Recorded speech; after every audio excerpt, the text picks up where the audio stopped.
కోవూరు నియోజకవర్గంలో జరిగిన కాంగ్రెస్ పార్టీ అధ్యక్షురాలు షర్మిలమ్మ బహిరంగ సభకు విశేష స్పందన లభించింది.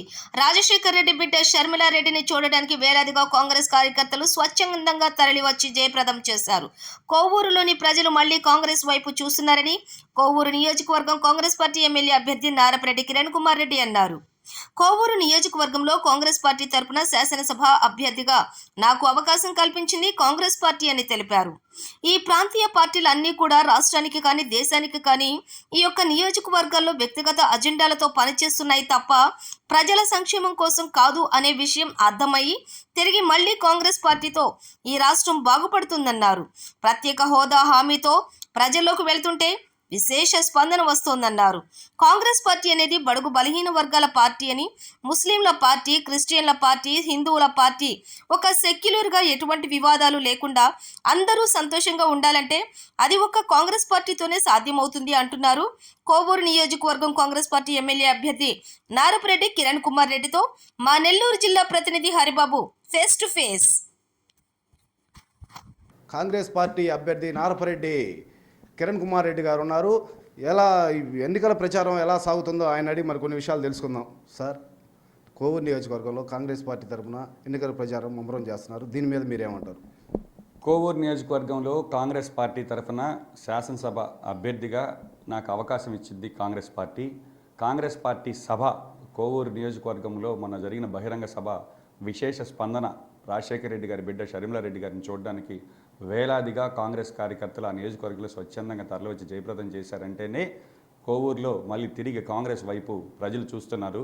ఈ ప్రాంతీయ పార్టీలన్నీ కూడా ఈ రాష్ట్రానికి కానీ ఈ దేశానికి కానీ ఈ యొక్క నియోజకవర్గాల్లో వ్యక్తిగత అజెండాలతో పనిచేస్తున్నాయి తప్ప ప్రజల సంక్షేమం కోసం కాదు అనేటటువంటి విషయం అర్థమై తిరిగి మళ్ళీ కాంగ్రెస్ పార్టీతోని ఈ రాష్ట్రం బాగుపడుతుంది, ప్రత్యేక హోదా హామీతో ప్రజల్లోకి వెళ్తుంటే విశేష స్పందన వస్తుంది. సార్, అదేవిధంగా వైఎస్ఆర్ పార్టీ, తెలుగుదేశం పార్టీ 10,000 ఇచ్చి ఓట్లు అడుగుతున్నారు. దీని మీద మీరేమంటారు? నేను స్పష్టంగా ఎలక్షన్ అఫిడవిట్లో నాకు ఉండేటటువంటి ఆస్తులు అన్నీ చూపించాను. నేను పేదవాడిని, ఒక గ్రామ సర్పంచ్గా పనిచేసి ఆ గ్రామాన్ని అభివృద్ధి చేసిన తీరు కావచ్చు, నాకు అనుభవం ఉంది. కార్యకర్తల కష్టాలు ఏంటో తెలిసిన వాడిని. కాబట్టి ఈరోజు నేను అడుగుతున్నా, ఏ పార్టీ అయినా కూడా డబ్బులు ఇచ్చి ఓట్లు అడుగుతుందేమో కానీ కాంగ్రెస్ పార్టీకి ఈరోజు డబ్బులు ఇచ్చేటటువంటి పరిస్థితి అవసరం లేదు. ఎందుకంటే ఈరోజు క్రిస్టియన్ మైనార్టీలు కావచ్చు, ముస్లిం మైనార్టీలు కావచ్చు, అదేవిధంగా దళితులు కావచ్చు. దళితులు ఈరోజు ఎంపీ అభ్యర్థి కె రాజు గారు గతంలో ఇక్కడ కలెక్టర్గా పనిచేశారు. ఆయన ఒక దళిత సోదరుడు. ఈరోజు వెళ్తుంటే ఆయనకి అపూర్వ స్పందన వస్తుంది. ఎందుకంటే ఈ వేలు ముద్రలు ఉండకూడదు, కనీసం వాళ్ళ సంతకమైనా నేర్చుకోవాలని రాత్రిబడి ప్రారంభించి ఆ రోజుల్లోనే మెప్పు పొందినటువంటి కలెక్టర్ కె రాజు గారిని ఈరోజు కాంగ్రెస్ పార్టీ ఇక్కడికి పార్లమెంట్ అభ్యర్థిగా పంపించిందంటేనే కాంగ్రెస్ పార్టీ యొక్క విధానం ఏంటో ఈరోజు ప్రజలు అర్థం చేసుకోవాలి. కాంగ్రెస్ పార్టీ అనేది బడుగు బలహీన వర్గాల పార్టీ, అది ముస్లింల పార్టీ, క్రిస్టియన్ల పార్టీ, హిందువుల పార్టీ, ఒక సెక్యులర్గా అంటే ఎటువంటి వివాదాలు లేకుండా ఈ అందరూ సంతోషంగా ఉండాలంటే అది కాంగ్రెస్ పార్టీతోనే సాధ్యమనేటటువంటిది ఈరోజు కోవూరు నియోజకవర్గంలో కనబడుతుంది. కాబట్టి కాంగ్రెస్ పార్టీని మళ్ళీ తిరిగి ఆదరిస్తారనే విశ్వాసం మాకుంది. సార్, అదేవిధంగా రాష్ట్ర విభజన కాంగ్రెస్ పార్టీతోనే జరిగింది అంటున్నారు. దీని మీద మీరేమంటారు సార్? రాష్ట్ర విభజన అనేది మామూలుగా ఇద్దరు దాయాదులు కొట్టుకుంటున్నప్పుడు ఖచ్చితంగా అవసరమైనప్పుడు మనం ఏదైతే చేస్తామో ఆ రోజు కాంగ్రెస్ పార్టీ ఆ విధంగా భావించి చేసింది. కాబట్టే మా లాంటి యువత అంతా కూడా కాంగ్రెస్ పార్టీకి డిటాచ్ అయినటువంటి మాట వాస్తవం.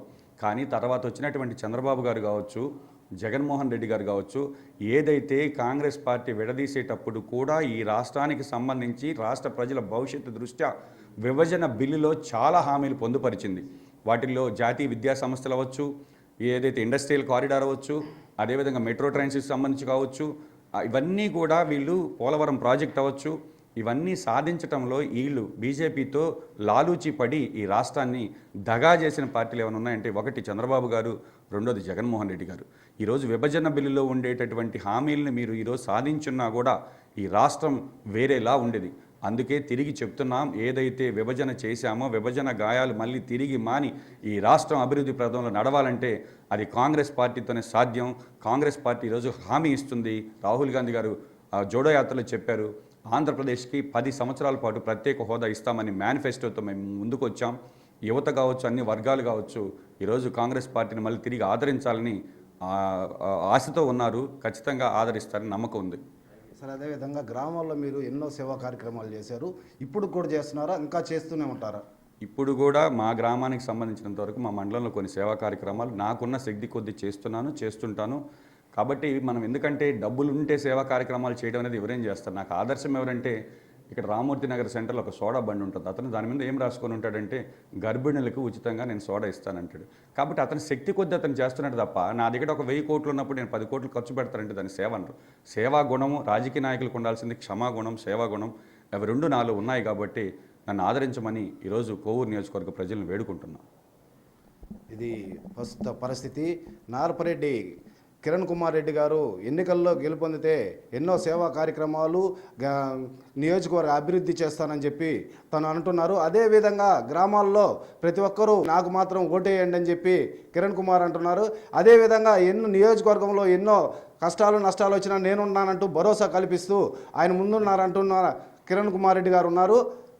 కెమెరామ్యాన్ అశోక్తో హరిబాబు, ఎస్ఎస్ న్యూస్, నెల్లూరు జిల్లా.